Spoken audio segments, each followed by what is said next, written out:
I have a company called If People. I'm from Atlanta. And I was in Seattle at the Plone conference 2 years ago, and we had some inquiries about e-commerce and Plone, and I was always really frustrated with the options and the information out there about it. And I said, well, let's call a BOF on the birds of a feather on this, because obviously there's other people in the community who are concerned about this too. And we sat down. There was maybe 20 or so people who came, and we have a couple of Tatsi, the Tatsi.com folks who were there at that first one. And we sat down, and I went around, and I said, well, why are you here? And probably like a third of the people who were there said, well, I'm here to learn about the state of the art of e-commerce and Plone. And at the time, all of us who had been basically, anybody who had like tried to implement something e-commerce and Plone, we were all like sort of head in our hands, like, oh no, oh, this is so depressing. There is no state of the art in Plone. Oh, we're going. This is good. So the title of this talk is a little bit sort of giving reference to that, in the sense that 2 years later we actually have use cases. We have like sites that are out there. We have some stuff in production with a new technology that's based on ZOAP 3, and so I'm kind of going to just survey what all's out there, give you some information about what Get Paid is and how it's done, and then I have one question. My little boy who helps me. And then we've had, we tried to do one of the little Google moderator things to take questions, but not having internet here doesn't really help. So there was one question that came off of that. Is Roy here? Do we have a Roy? Oh, great. All right, we got your question in there. I can't remember what I asked, but it was very good. Luckily, it was pretty easy. I could even answer it without having to ask a developer. So I'm not a developer. This talk is going to be a little bit on my deep end of like what I know. If there may be some questions, which I'm going to have to just refer you to the mailing list and to the IRC channel to actually talk with some real developers. But part of the good part of this talk was I really had to get into actually figuring out how good our documentation is to write this talk, because I don't know how to do most of this stuff. And so I was like, all right, well, I can muck around in SVN and get the code and everything. So if I can figure out how to do it, well, somebody new to Get Paid can probably figure out how to do it. So how many of you, by the way, are using Get Paid currently? Okay, 2? So we made it. Get Paid is a ZOAP 3 and Plone-based framework for developing unique and highly customized e-commerce sites. It has very basic features out of the box, and for basically allowing you to take payments on your Plone site. And we don't ship any archetypes. We don't do anything with like your content. We're trying to give you some tools that you can use. So it is meant to be extended in a lot of ways. And we have a bunch of add-ons that actually allow you some flexibility. So it's about 11,000 lines of code currently. We've had 2 major releases, 0.3, which was quite a while ago, and 0.6, which happened at the New Orleans conference in June. So that one's been out a while. It's had about 1,000 downloads of that latest version. It works on most major versions of Plone at the moment, 3.1, 3.0, 2.5. We have about 40 active contributors. There's a lot of people who've done sort of small things in the project, and Kapil is one of the people who did a lot of the early architecting on this, although at this point we're in a much more distributed community stewardship of the code base. I have about 130 people on our mailing list. It's a fairly active mailing list, and that's really the best place to get help and connect with others. And we also really encourage people to share your plans with Get Paid. Like, I'm going to do a site that does X. You can oftentimes find somebody else who's interested in the same thing. And the sort of collaborative design approach in Get Paid is one of the big things that we've emphasized throughout the whole process. So really, we ask that you come on, you connect, you let others know what you're doing so we can have more coordination there. We currently ship 9 languages, so we'd like to get more, and we'd like to get some help maintaining those as well. So ZOAP 3, how many of you are familiar with ZOAP 3? Okay, how many of you are not familiar with ZOAP 3? Okay, good. I had never made an SVN check-in before this project. I'm not a developer, and ZOAP 3 was one of those things that this project caused me to learn a lot about. So but it's quite cool, and I was very excited to actually learn about this. Essentially, we have a bunch of different components that are working together to get paid done. The ZOP 3 Phillips book is a really great reference on this. Basically, we have a combination of adapters, interfaces, and views, and we really want things to be reusable around Plone and in ZOP 3. We took the idea of using marker interfaces, inspired at the time, like 2 years ago, from Plone for Artists, which uses this on this folder. So essentially what you can do with Get Paid is you can mark any of your content with a marker interface as buyable. And then all of a sudden that turns on things like you can add it to a cart, you can check it out, and things like that. So we have different marker interfaces for different sort of business logics or flows. Buyable is a very generic thing that's mostly it's meant for if you're going to customize something, you'd tie your own logic to it. Donation is just something that's meant to be more of like you enter an amount, you go straight into the checkout process. Whereas buyable, you kind of like can make a cart and browse around the site and things like that. Shippable is something that integrates with the, for instance, shipping charge calculations and also collecting information like weight and things like that on the product. So they actually, you can have different data on your buyable piece of content depending on which of these marker interfaces you use, and you can program your own custom logic as to how it works. Premium content is one that's sort of roughed out, but it's not actually functioning in the site in the system.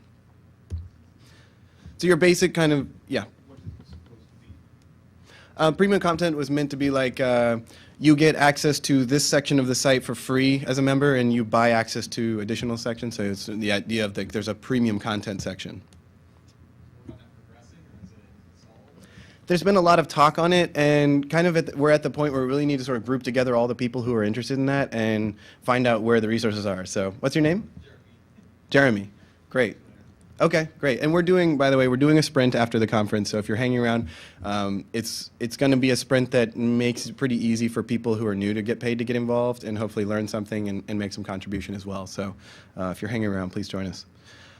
So general features, again, just out of the box, you've got your shopping cart so you can add stuff to it. You've got your checkout wizard so it collects the information from the user and then hands it off to a payment processor. Excuse me. And then the order manager, which is where all the information in your site is stored, so that it sort of tells you what happened on your site. In the sense of the component architecture in ZOP 3, we've got, these are the components that make up Get Paid. So getpaid.core is all ZOP 3 based stuff, and then the products.plone get paid is how we integrate it into Plone. So those two products make up the bulk of Get Paid. GetPaid.wizard is the actual checkout wizard, and then GetPaid.nullPayment is just a testing payment processor to allow you to use it on your site and make sure that things work and you can see how it is. You don't have to go through the complexities of actually hooking up to a real payment processor. So we add on to that basically extended functionality. And this is things that part of in the community we've done individually and also collectively. So the getpaid.ups is integration for shipping with UPS, so it actually does the calculations of the rates based on where you're shipping from and where you're shipping to, gives you the different offerings, all of that. Getpaid.formgen is the integration with Plone FormGen, which allows you to put in a, if you're familiar with the Salesforce adapter for Plone FormGen, very similar. You can add a Get Paid adapter to your form, and then all of a sudden you can, in your form, map it to various products in your site, and then run that straight into a checkout. So essentially creating a one-page checkout. GetPaid.warehouse is inventory management and also warehouse information. GetPaid store, we'll talk about a little later. GetPaid.report is syncing with a relational database, allows greater flexibility in creating customized reports. GetPaid.discount, GetPaid.salesforce is kind of rough. This will also be kind of where, if you're going to make your own product, the sort of space that you would put your product in as well. And then adding on that, we have the sort of realm of payment processors that have been integrated with Get Paid. So Authorize.net was the one we first started on. Payment Tech, which is used from Chase Bank, was another one that was done. Google Checkout, which again serves the US and UK in this case. PayPal has a very basic integration, in PX Pay, which is a very international, Australia, New Zealand, UK, and several other countries, and Ogone, which is Europe. Based. So again, a lot of people are finding in new markets they'll need, say, a payment processor for Portugal. So again, they'd be taking the API from that payment processor and integrating the interfaces that are needed and Get Paid. So you can get paid in a number of ways. We have a recipe that's in the works, and we have the build out, which is our traditional way, and there's a step-by-step tutorial on the Google Code wiki that'll take you right through how do you make your build out and how do you do everything. And then there's the tarball download, which won't be as updated as if you just go grab the build out. So at this point, I want to look at basically beyond the sort of very simple stuff. What does it look like to actually satisfy some of the use cases around that people are using Get Paid for, in particular with some of these add-on functionalities? So Roy, your question actually was, how do I add a Buy Now button into the rich text area on a page? So this is often a case you can think of like sort of the PayPal situation where you've got it generates a button for you and some logic behind the link to it, and it adds it to your cart and takes you off to the PayPal page or whatever. Essentially, you can do the same thing with Get Paid. Get whatever image you want, upload it onto your page, and then just make a link to it. And I put here the text that you need to link after the URL to your content object to add it to the cart. So thanks for an easy one. Another thing is the kind of the notion of the one-page checkout. Is that fuzzy for you all? Can somebody maybe work the focus a little bit? Sorry for... Thank you.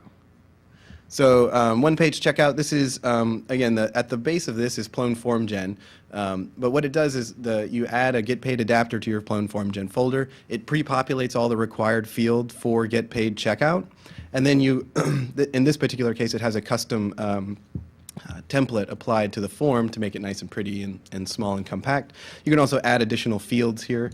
You can see here they have a donation amount drop-down that then maps into various donations in their site.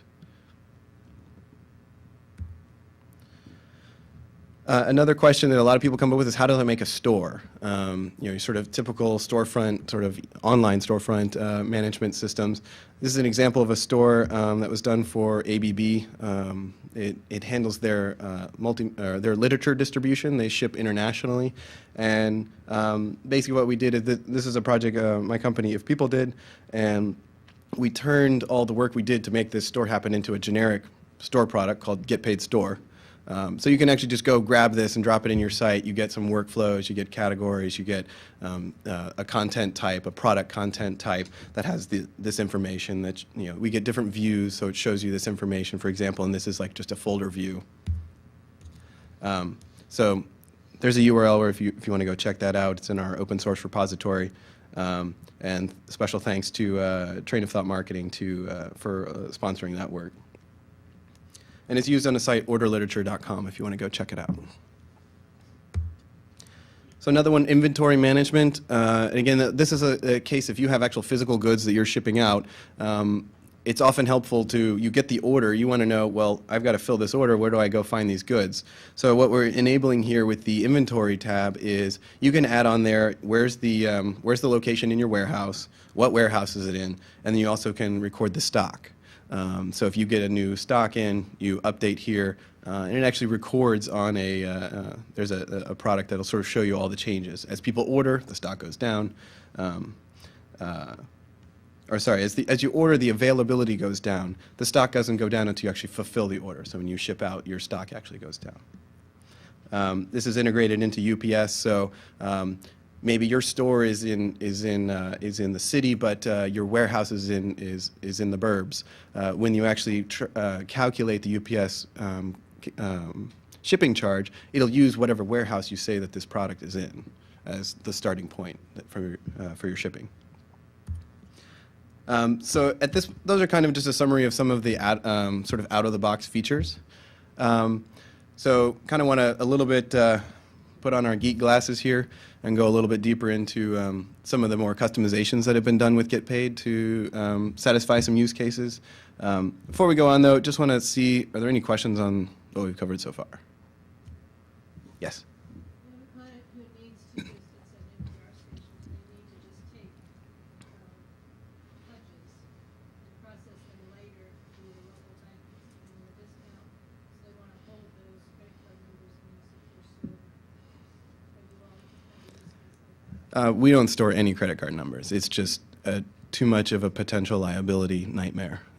Very, very large liabilities on that. Do you have something on that, Ken? I think if you're innovating with authorized but not whatever your back-end processor is, you can set it up to not by default just capture the money. You can have it stay in a pending state and then plug into that separate back-end to take, capture the money or refund or whatever you do. Yeah, I mean, and that's been done. I'm not sure that's exactly. It sounds like though you want the bank in particular to process this payment because of some discount that they have arranged.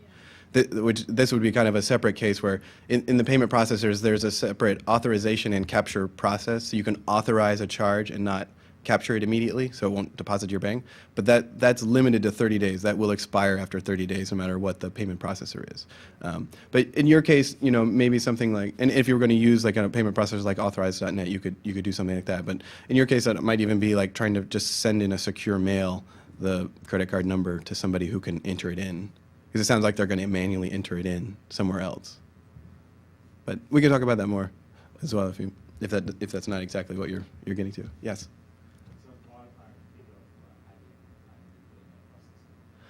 I think it really depends on like how good the API is and how complex it is for the payment processor.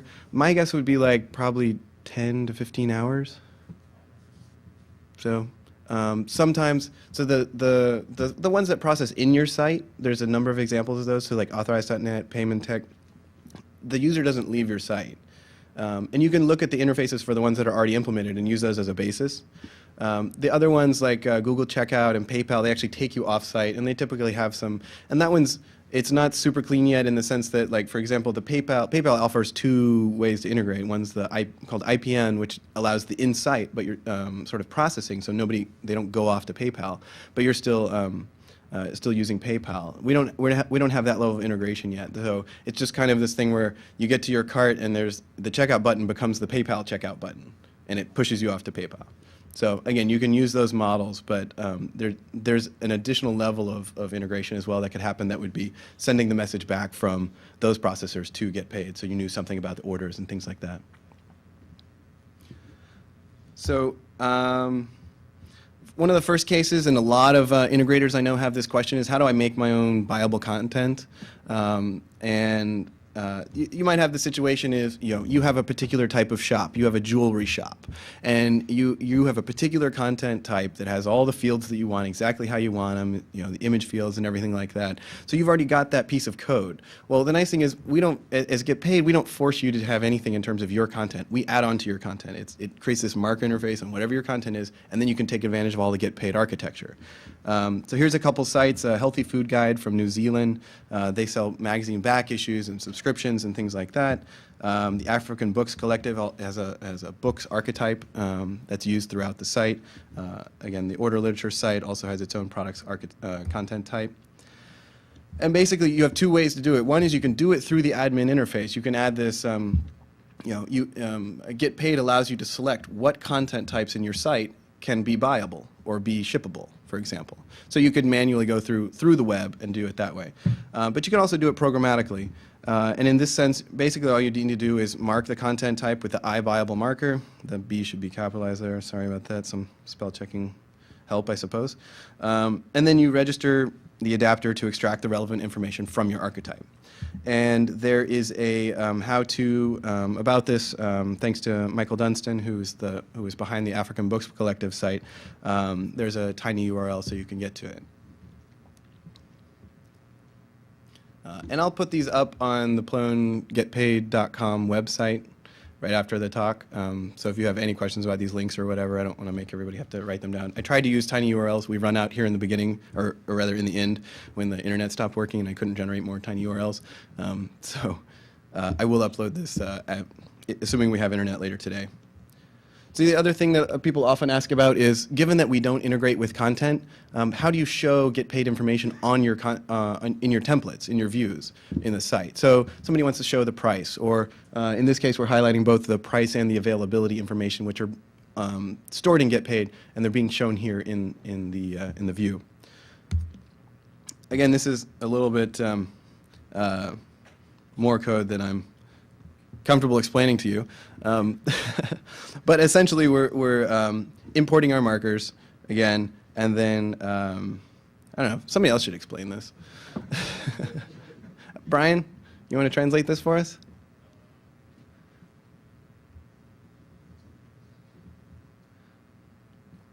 Looks like it's just looking to see if it's marked viable and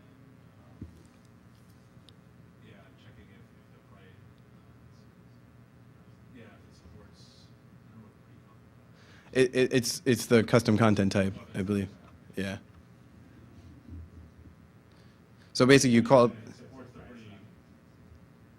if it supports the marker interface and has a price, you should have a price. Right. We're basically getting an adapter and pretty copy off of that adapter. That's what Thank you. Getting an adapter to a content type and then getting the price off of that. So, and again, this is in a how-to, and this is where my tiny URLs ran out. But we store our documentation for Get Paid on plone.org in our product folder. So plone.org/product/getpaid/documentation. We also have in the Plone Get Paid product itself, there's a docs folder, and in there's a developer folder that has this same document as well. So you can get both of those, get it both of those ways. But again, this is a very simple way that you can programmatically make it. The nice thing about this is it marks everything. You know, for example, if you have a product content type, you're not necessarily going to want it not buyable anytime in your site. So you want to just mark everything buyable as opposed to having to mark each instance of the product buyable. So it's nice to use a programmatic trick. So another one that we found to be very useful in a lot of cases was this notion of like pay to submit content or more generally pay to change the workflow on a piece of content. So for example, somebody might have an ad they want to submit on your site and you let them draft it on your site, and then to actually post it, they have to pay for it. There's a good example of this actually in the repository that Ken's company sponsored on job postings. And then we also did one for Investor Circle, which has a application submission process. So there's a bunch of online forums. In this case, Investor Circle is a network of angel investors interested in sustainable businesses, and entrepreneurs come in and they add their business plan to the site, and then they submit it. When they submit it, they have to pay the application fee. And this is an example of where the capture authorization process is separated again. So they get authorized to be charged, and then if the Investor Circle actually accepts their application, they actually get charged. The payment gets captured. So there is again, and most of this is dealt with by a subscriber to the workflow state change. So in this case, the application goes into a pending payment state, and you get it out of that once you submit it, and you get it out of that state once you make your payment. Again, there's a how-to on this. I know it's on the plone.org. It was just recently submitted, but it's the end part of the URL is the how to tie actions to payments. That's why that's put there. But you can check that out. Again, get a sense of how to do that. Also, the job boards product, which is in the repository, has the code there. Yep. One of the challenges I find with Chrome is that when you have many users who have to log in, you don't get as good caching performance. Mm-hmm. So I suspect for a store where you have a lot of buyers, I'm just curious, how do you deal with that? Right. A couple things. One, Get Paid has a button in the admin interface where you can allow anonymous checkout, so nobody has to log in. The disadvantage there is your users don't get to come back and see the order status or their order history. They won't have like sort of a consistent flow of that information. So there's kind of a trade-off there. And it's one of the things that I think needs to be kind of performance tested, see like how much we can handle of this if everybody's logged in. I don't know that it's been performance tested. I know the order literature site has over 1,000 users, and they deal with, I think it's maybe like 5 orders a day, something like that. So it's not a huge amount of orders, but they have a lot of users. And there's nothing really special done on it in terms of caching at this point.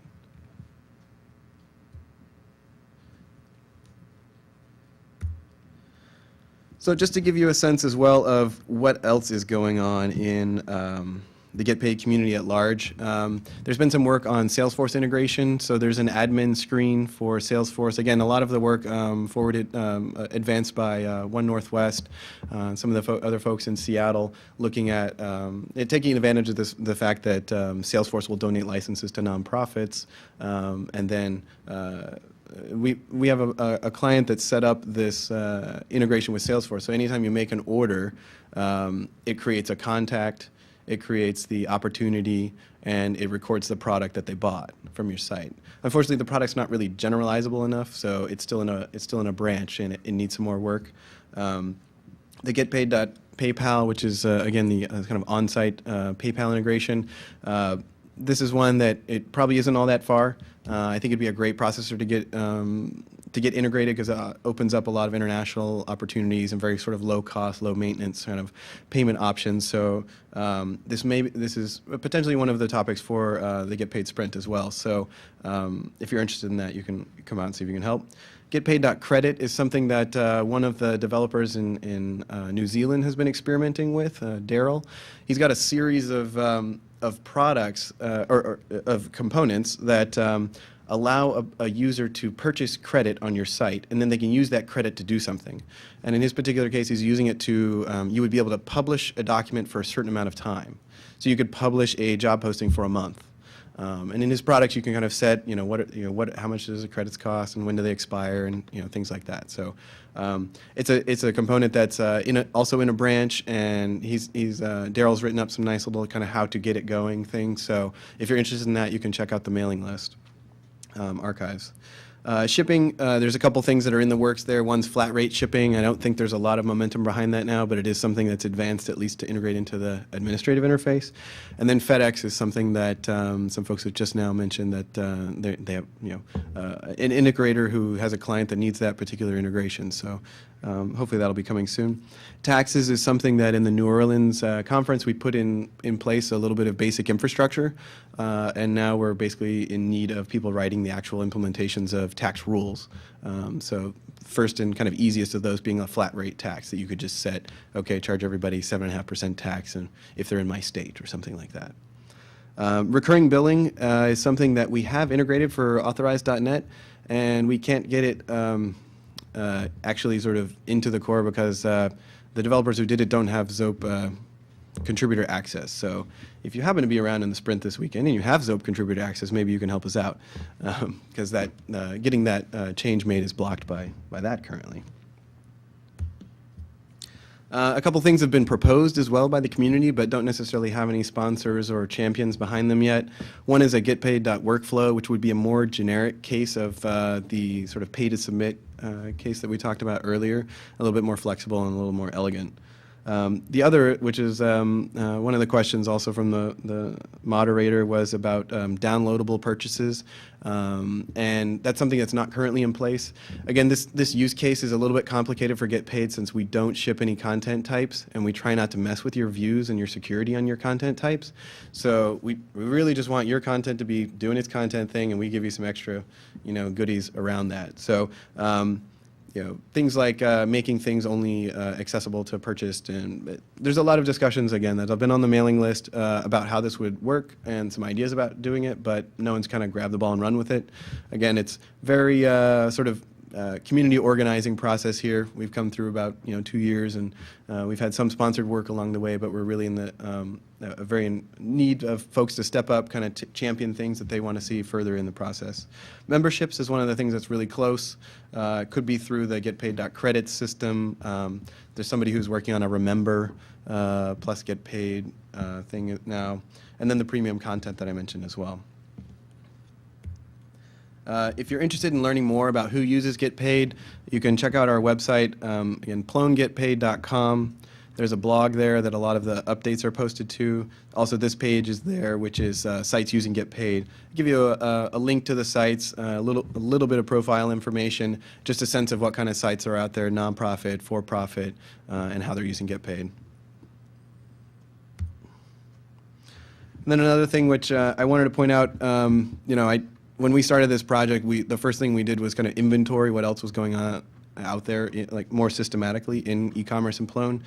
We created a page called the Plone Commerce Background, which is also on the website, and it was pretty much an inventory of everything in Plone that had to do with e-commerce, everything sort of related, including the Satchmo project in Django, and some Python goodies that were up on PyPy that we noticed as well.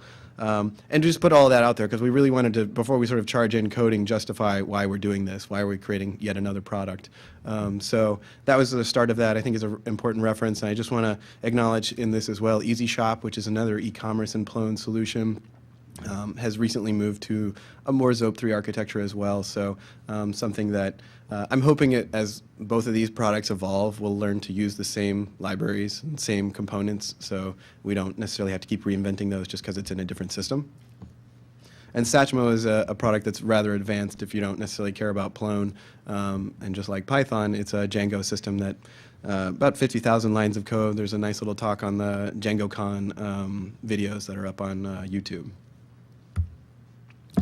So I'd like to thank Kapil for a lot of the early architecting work on this, Perito and Lucy, who have been major contributors to recent work on this, and all the contributors who've been part of the Get Paid process.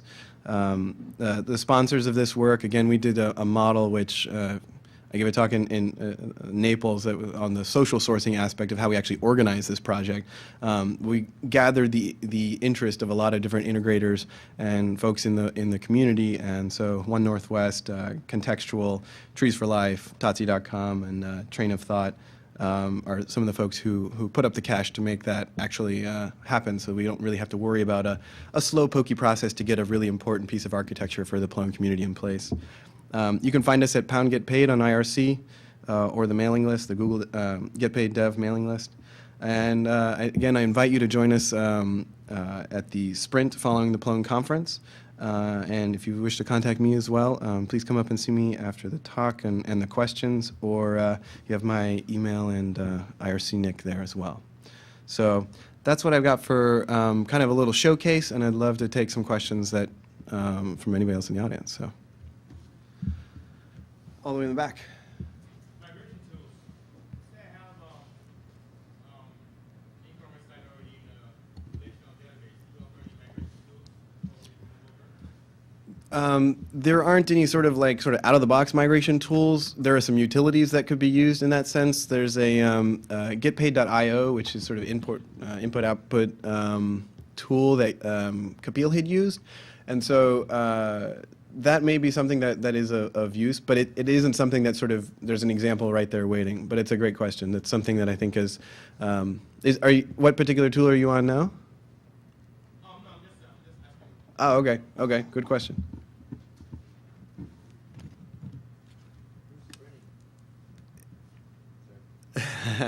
Anybody around for the sprint? Others? Okay, I'll try and recruit you again. We have lots of fun. There might be some goodies. Yes. So explain where PayPal is right now. What would that pay process that you currently have? Right. And what are you hoping to still do? Yeah, I haven't tried the PayPal processor myself, so I know kind of what from people have relayed me. I know that you can make a cart of one item. You can't make a multiple item cart. I guess that's a different code or whatever for PayPal, and then you basically your checkout button pushes you off to PayPal, and you pay, and you're done, and you go back to the site. And when you come, it doesn't really round trip you back. I don't think it round trips you back at this point. The other thing is, and I'm not sure about this one, but I heard at one point that there wasn't an admin interface. You had to set the PayPal settings in the Python code, which is not ideal. So it'd be nice to make a little admin interface to that. And then the other thing is to move it to the IPN integration as a possibility. So you could have everything happen in the site. You don't have to ship people off. And then that way you also get the, getting the signal back to Get Paid that says, yes, this was a successful order, generate the order, et cetera. I think IPN, you might not be quite using that, but I think IPN is when PayPal pings back the website to say that something's been completed. Okay. I don't know if that's the full integration. That might be possible, but I think that might be a separate. Okay. I have just deployed a project, all custom coded, because when I started the project 10 months ago, it didn't look like Get Paid was going to do what I needed. Uh-huh. And I have both IPN and ADT round tripping back on all my time. It's totally customized, but I have Okay. code that may be Interesting. What's your name? Lee Durham. Lee. So there's somebody about 3 rows behind you who's an interest of kin there. And so if you're around in the sprint, it'd be great to see if some of that can be, that at least that knowledge. I mean, having dealt with that, I mean, I think a lot of this is, you know, the API is just, when they suck, nobody wants to get into them. So, I mean, if you've waded through it and figured this out, let's channel that knowledge into a useful thing here and move on already. So thanks for sharing that. Yes? Which payment methods are used at the sites that you mentioned at the moment? Do they use PayPal or card? Several of the ones I listed use Authorize.net, which is for US-based processors. There's basically all the ones that are up there are used in some form. So that I listed on the slide that showed the payment processors. So we can go back to that. Ogone, which does European processing. Payment Tech is also used in a production site. Google Checkout is used on that African Books Collective site. And the PX Pay, I believe, is used on the New Zealand magazine site, the Food Buyer's Guide. So, yeah. Another question. I'm trying to get some, might be a stupid question, about non-physical content that you could sell, like courses or training, for example. Yeah, I mean, and Do you again, the people who choose it, can you use, buy it, can you create cloned users out of the information that they submit on buying okay, a course, for right. example? 2 questions. So let's do the course one first. So the notion of integration here, and if I were a little more savvy, I might dare to fire up an instance and show you how it works. But I know that normally leads to disaster, and we only have 2 minutes left. So you can turn any piece of content in your site into a buyable object. So you can take a regular Plone page, title it your course, put all the information there, and put a buy button on it, and people could buy that. And then you get the order, you know who it is, and if you make them sign up on your site, for example, you'll have their information in that. So you could also, for example, in the checkout process, require registration, customize the fields on the registration form, and then when the user registers, you get all that information, and then they purchase something, and you know what they purchased. So, I mean, that's one way to do it. Another way is what I mentioned is being done with Remember, but that was kind of maybe not the most ideal way to implement that. It was just a way that somebody knew how to use the tools that were available. So I will take one more opportunity to invite you to the sprint. Sprints are fun. Who's been to a sprint? Okay. Sprints are fun. Everybody can contribute, okay? I'm not a coder. I will be there, and I will be doing documentation things and some testing things and some organizing things. And whether you're a coder or not a coder, we'd love to have you helping out and helping you sort of, if this is something of interest to you, get set up, run your own build-out, check out the tools on your own laptop, and hopefully become an active member of the community. So please, please do sign up for our mailing list if you want to keep in touch here, or contact me. I'll be around all conference. So thank you very much for coming.